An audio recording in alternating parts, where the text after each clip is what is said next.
புயல் எடுக்கிறதுல சொல்லியிருக்கோமா போயிட்டு? என்ன பிரதர், அட்லீஸ்ட் ட்ரை பண்ணி பார்த்தோமா?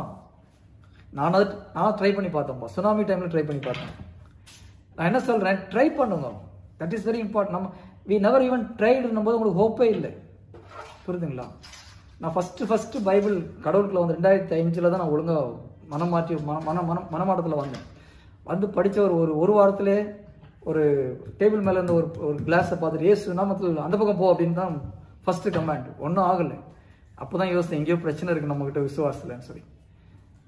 பட் நான் கேட்கும்போது நிறைய பேர் ட்ரையே பண்ணலன்றீங்க. எத்தனை பேர் மலையை பார்த்து போன்னு ட்ரை பண்ணீங்க, இல்லை நோய் அந்த பக்கம் போன்னு ட்ரை பண்ணி பார்த்தீங்க? ஃபஸ்ட் நடக்கலை. ஓகே, நடக்கலாம். ஏன் நடக்கலன்னு யோசித்து பார்த்தீங்களா?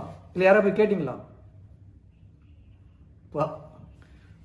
ஹலோ, கடல் ஒரு நல்ல புயல் அடிச்சதுப்பா. ஓகே, ஓ அனுப்பிச்சிட்டிங்க. Very good, very good.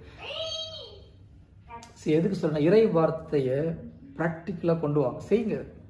It will work if you see. Faith is a law. Bible அப்படி தான் போட்டிருக்கு. Faith is a law and the word of God வந்து அந்த லா பிரின்சிபலில் தான் ஒர்க் ஆகும். ஓகேங்களா? We will take this. Faith is a லான்றது பின்னால் எடுக்கலாம். ஸோ இறை வார்த்தை வந்து வெறும் தியரி கிடையாது, ப்ராக்டிக்கலாக நம்ம லைஃப்பில் நடக்கும். ஜீசஸ் அதுக்கு தான் ஃபாலோ பண்ண சொல்கிறார் இல்லையா? Follow number you just follow, C me, நான் எங்கே இருக்கிறேன், என்ன பண்ணுறேன் பாரு, நீ அதை திரும்பி செய். அதான் ஃபாலோ மீனா. That's what he expected us. Okay, ஏசு கிறிஸ்து காட்டிலையும் கடலையும் கடிந்து கொண்டு அப்போஸ்தலரையும் கடிந்து கொண்டார். He was not happy with அப்போஸ்தலர் because he expected them to